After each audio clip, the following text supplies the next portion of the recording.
Good morning everyone. My name is Debangana Chatterjee. I am from 5th SEM CSE AIML from Vidhya Institute of Technology. Today I will be giving a presentation on linear regression.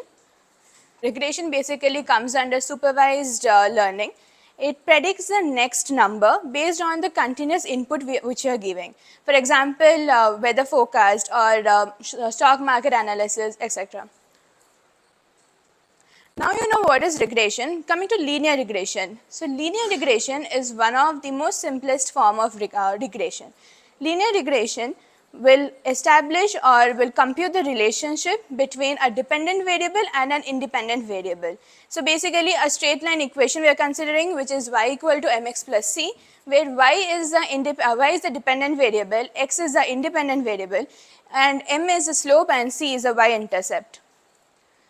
Okay, so to understand linear regression, we also need to know some parameters like R value, P value, standard error, etc. So coming to R value, what is R value? R value is basically all the data points which comes in your linear regression comes under linear R value.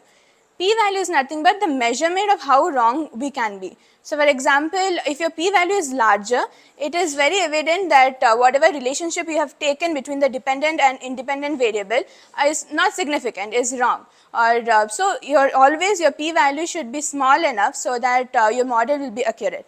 Standard error is the measurement how accurate your observed value is with the actual value. For example, if your standard error is around 5%, that means your actual data, what you will do on population data, for example, it will be around 5% deviated from your predicted result.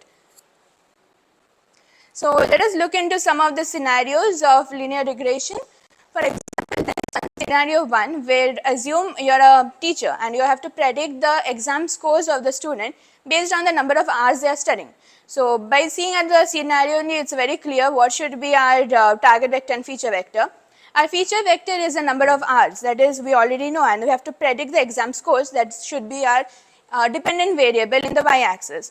So we get a scatter plot of hours versus exam scores, and the equation, that is exam scores is equal to m into hours plus c. So this is just written in the form of y equal to mx plus c. We can calculate p value, r value, standard error with the help of this function called limit, and we pass the x and y parameters.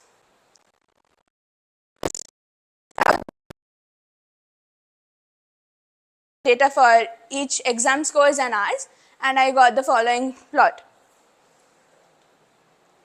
Scenario 2, assume that you are a real house estate agent and you have to assume or you have to predict the selling price of the house based on the square feet. So again, square feet is your feature vector and selling price that you have to predict is the target vector. So what do? You again plot a graph.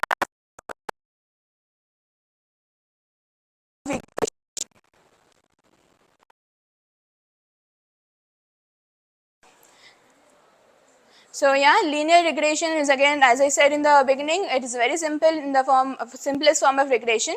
However, there can be errors sometimes because some points may not be at equidistant and that it may be biased. So yeah, thank you so much.